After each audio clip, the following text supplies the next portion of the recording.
This is what greets you when you walk through the gates of Kamae Borstral Institution in Nairobi's Kamiti Maximum prison. This institution, which opened its doors in the year 2015, has the capacity to accommodate up to 200 girls. But at the moment, it is home to 30 teenage girls aged between 15 to 17 years old. It is here that we meet 17-year-old Ruth, not her real name.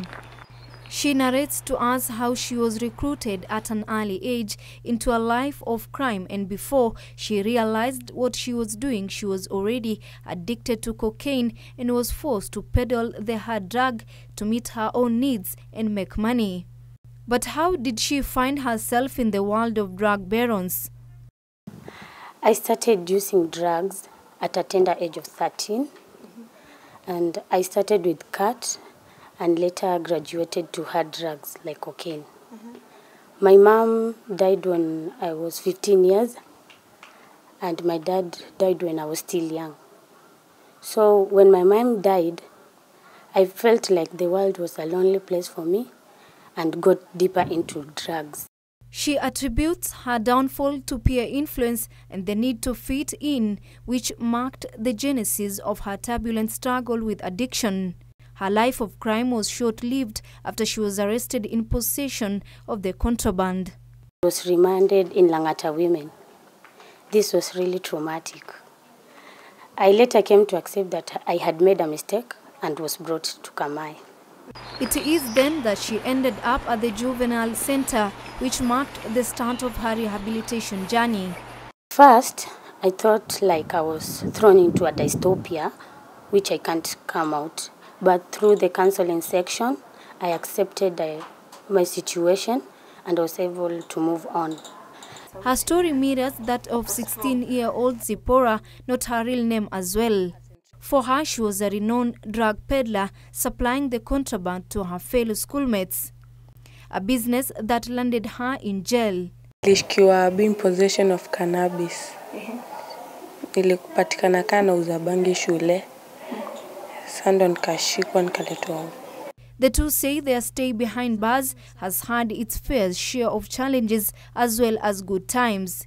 It is here that they have had an opportunity to nurture their talents. Ndelea na vocational training, nafanya beauty and hairdressing, na tafanya exam August, ni graduate.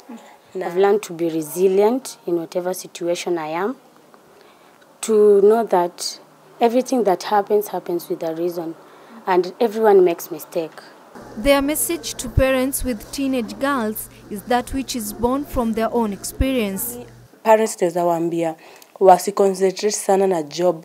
Wakiconcentrate na job, watengeneze part-time, wakuwe na watoto wao, waweleze the right thing and the wrong thing.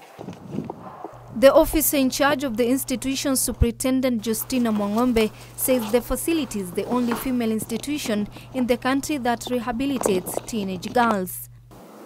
The girls are committed here for 3 years training, and they are very specific 3 years training. So basically when they come here, we take them through the induction course where we tend to understand them more. There's a lot of counseling, guidance and counseling. There's a lot of interaction, and we do what we call a best interest assessment for the child, so that in placement for the programs, we are sure that whatever they choose is what they are interested in. There are 2 other such facilities exclusively for teenage boys, namely Shimolatewa Borstral in Mombasa County and Shikutsa Borstral Institution in Kakamega County. Patricia Kagendo, the founder of the Tabasamu 10 organization, partnering with this correctional facility, says they are glad to work with the minors to realize their full potential. We professionally inspire, encourage and motivate them to really overcome that stigma and to chase their dreams, to be who they really wanted to be. The maximum jail term that the girls serve is 3 years, after which they are set free to begin a new life. A life that Ruth and Zipporah look forward to vowing to put their past behind and focus on the future. For Channel 1 News Hour, I'm Kaltun Jamaa.